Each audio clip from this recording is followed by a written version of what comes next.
Welcome back to Franchise Wars recap, reaction, and review of Titans on the DC Universe. This week, Hank and Dawn.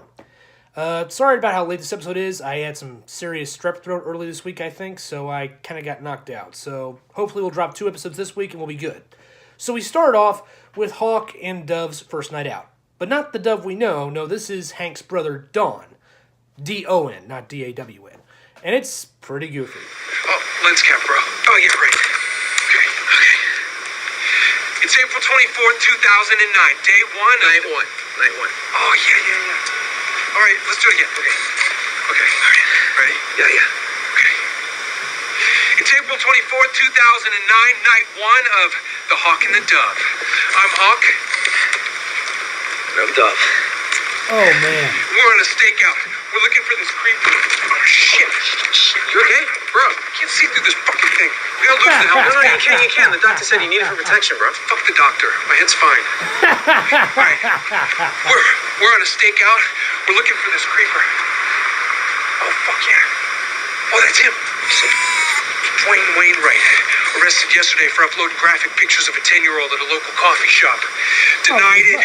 Lawyered up. Gonna waste taxpayers' time and money. We're here to persuade him to plead guilty. Fighter. Go.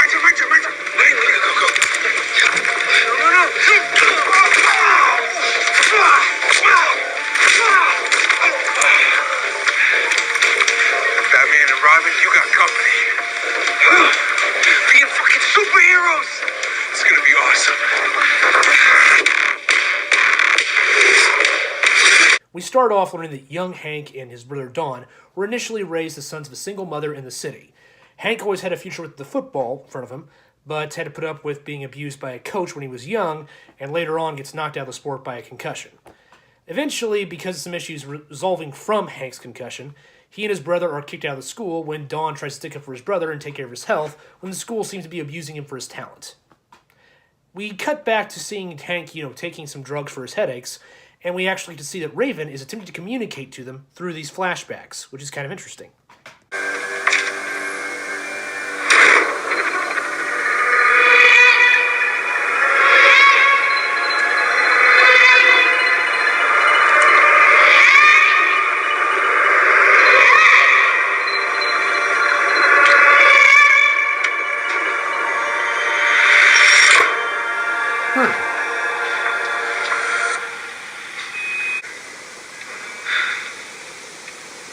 What the hell we gonna call ourselves then?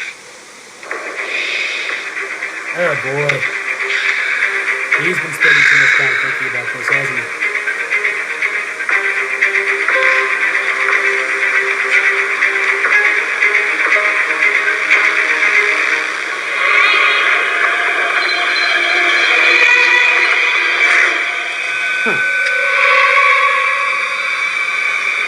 So we go ahead and see that Hank and Dawn, D-O-N, go ahead and become Hawk and Dove, and have a bunch of fun adventures for a little while. Meanwhile, Dawn, D-A-W-N, is hanging out with her mother and discussing the fact that her family life kind of sucks, when they kind of meet in the middle of the city, and we realize this is a Jeff Johns work. There it is. Front page news. Hawk and Dawn, they got our names right. They got our names. Awesome, bro. You gotta get this. I got it. Dude, are you serious? Is that enough? A little warm for Christmas, huh? It is, but I love it. Bro, you look great. No. I love your shin guards. Like, you got the whole... So started with this. Oh, my goodness. Sorry, Mom, Oh. okay? We're sorry. Sorry. Sorry. Oh, thank you, darling. Well, aren't you two handsome lads? And such gentlemen, too. Wouldn't you agree, darling? Yeah, Ma. They're great. Sorry about that. It's okay. It's okay.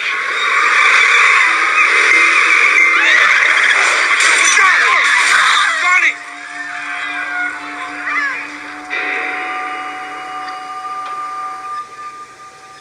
Did Counselor Troy just die?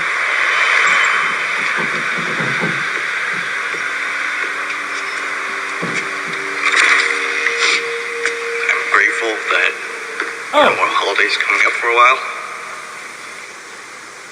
Wait, They just remind me that did Dawn die too? I don't look forward to much anymore. I try, not to look forward. That's it, I guess. Dawn. Would you like to speak? No. Who else didn't have a chance? You?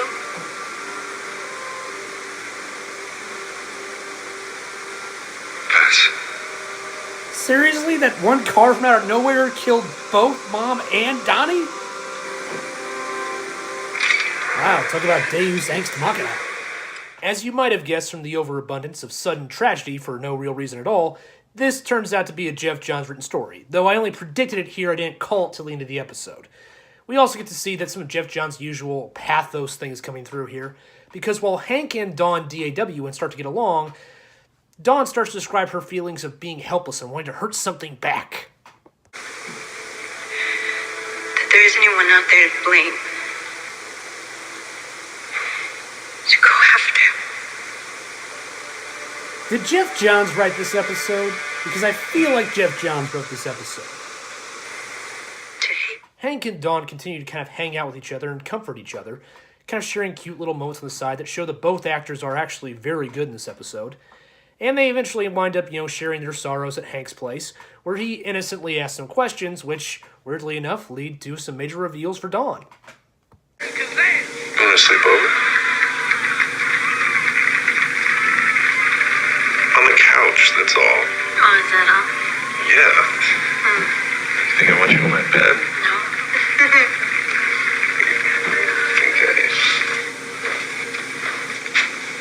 You want some help? I got it. I mean, you literally charmed the pants off of me. It's the least I can do. Wait, Dawn, no. Don't go in there. Please don't go in there. Ha! Ha! So that's actually What funny. is this?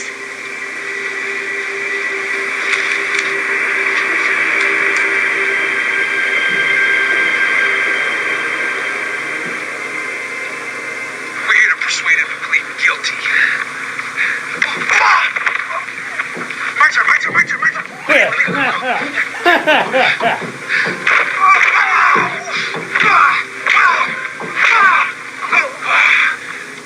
Batman and Robin, you got company. Being fucking superheroes. It's gonna be awesome. Hawk and Dove. You and your brother. Why? Neighborhood needs help. And you thought dressing up helped it? Help me too. Hank is growing so close to Dawn that eventually, when she pushes, he actually does confirm something he would never actually tell his brother to his face. That yes, that coach did abuse him when he was young. Which leads Dawn DAW to decide to take matters into her own hands.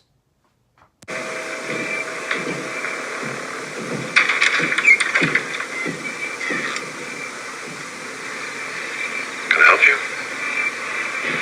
You need to admit what you did. Excuse me? What you did to Hank Hall. You need to turn yourself in. I don't know what you're talking about. I'm not leaving. Admit what you did. I didn't do anything. I'm gonna call the police. Good.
This seems to be the actual catalyst for the new Hawk and Dove duo, as well as their romance, though initially, after doing the horizontal mambo, Dawn tries to call it off before Raven's words finally break through to one of the people in the flashbacks.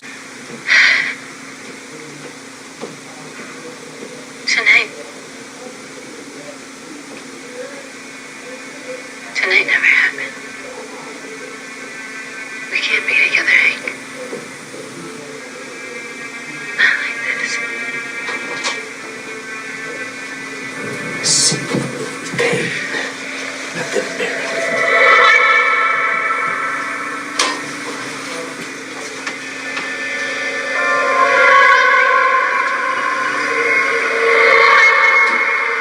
What the fuck?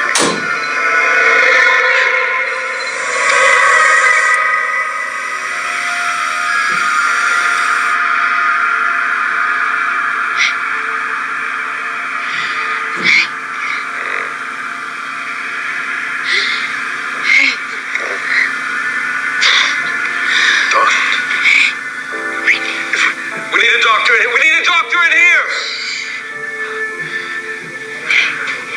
It's okay. We need to find Jason Todd. Who the hell is Jason Todd? I don't know. But Rachel needs our help.